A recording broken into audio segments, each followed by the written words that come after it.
Jadi kita lagi belajar soal yang namanya kesuksesan.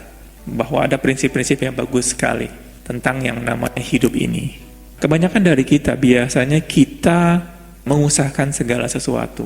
Saya harus jago ini, saya jago itu untuk bisa mendapatkan sesuatu. Karena orang mengukur kehidupan kita dengan skill yang apa yang kita tahu.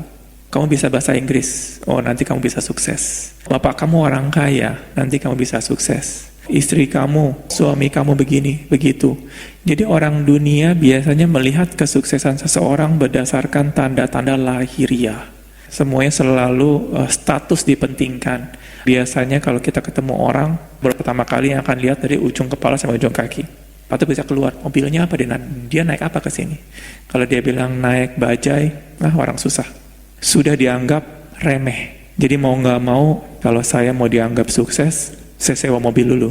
Itu yang namanya yang kehidupan sekarang. Akhirnya orang-orang berusaha dengan lahiriah dia supaya menjadi sukses atau dihargai orang.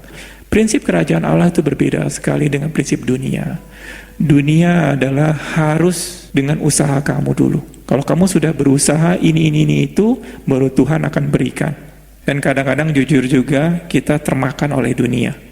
Tapi Tuhan katakan, kamu tidak memperoleh apa-apa karena kamu tidak berdoa.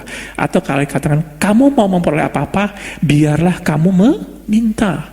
Jadi pada waktu kalian mengerti firman ini, kalau kamu mau memperoleh sesuatu, biarlah kamu meminta. Meminta tanpa melihat diri kamu sedikit pun. Biasanya kalau kita meminta sesuatu, kita melihat, saya nggak ke gereja minggu lalu, mungkin Tuhan marah. Saya belum perpuluhan, mungkin Tuhan tidak mendengar saya. Saya belum baca firman Tuhan, kayaknya Tuhan ini tidak mengasihi saya. Tidak ada syarat apapun di dalam meminta selain percaya kepada Yesus. Dan dikatakan firman Tuhan katakan, kalau Allah memberikan kamu anak yang tunggal, bagaimana mungkin dia tidak memberikan segala sesuatu? Klop sekali dengan ayat tersebut. Kamu mau memperoleh apapun juga di hadapan Tuhan, biarlah kamu meminta. Pada waktu kita meminta kepada Tuhan, biasanya kita penuh dengan hukum Taurat. Kita ada malu sama Tuhan. Saya nggak layak di hadapan kamu untuk minta sesuatu. Tuhan katakan bahwa biarlah kamu berani menghadap tahta kasih karunia Allah. Kapan? Di saat kamu sedang membutuhkan. Pada waktu kamu sedang membutuhkan, kamu harus bisa berani menghadap tahta kasih karunia Allah. Dengan membawa siapa? Jangan membawa diri kamu sendiri, tapi bawalah Yesus. Siapa? Yesus sudah mati, dan janji Tuhan juga kepada kita. Kalau Allah memberikan anak yang tunggal, bagaimana mungkin Dia tidak memberikan segala sesuatu? Ini syarat kita mau meminta kepada Tuhan.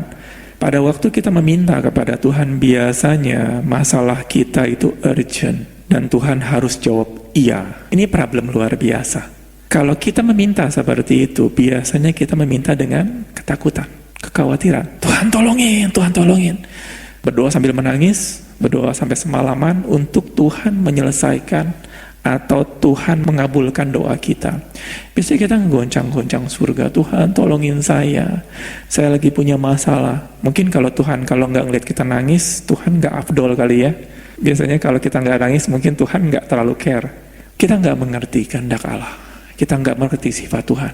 Tuhan katakan, kalau Allah memberikan anaknya yang tunggal, bagaimana mungkin Tuhan tidak memberikan ini? Kenapa kamu perlu menangis untuk minta itu?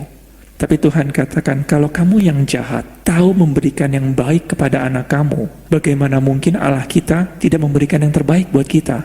Jadi pada waktu kita meminta kepada Tuhan, biarlah sikap hati kita jangan goncang-goncang surga. Tuhan lebih tahu apa yang kita butuhkan. Artinya kita tenang kepada Tuhan dengan tidak ada khawatir. Kita katakan, Tuhan, saya lagi membutuhkan ini loh. Tapi kalau Tuhan misalnya nggak mau kasih, is okay, no problem. Bagi saya nggak terlalu penting. Malahan kadang-kadang waktu kita mempunyai attitude seperti begitu, yang tadinya kita meminta 1, Tuhan akan berikan 10 loh. Karena kenapa? Karena Allah kita benar-benar Allah yang pemurah. Tapi kalau kita menggoncang-goncang surga, dikatakan, Tuhan saya nggak mau tahu, besok harus Tuhan penuhi. Kalau Tuhan nggak penuhi, saya bisa mati. Apa Tuhan nggak tahu? Sampai kita harus ngasih informasi lebih kepada Tuhan. Inti yang tadi dikatakan bahwa kamu mau memperoleh sesuatu daripada Tuhan, biarlah kamu meminta.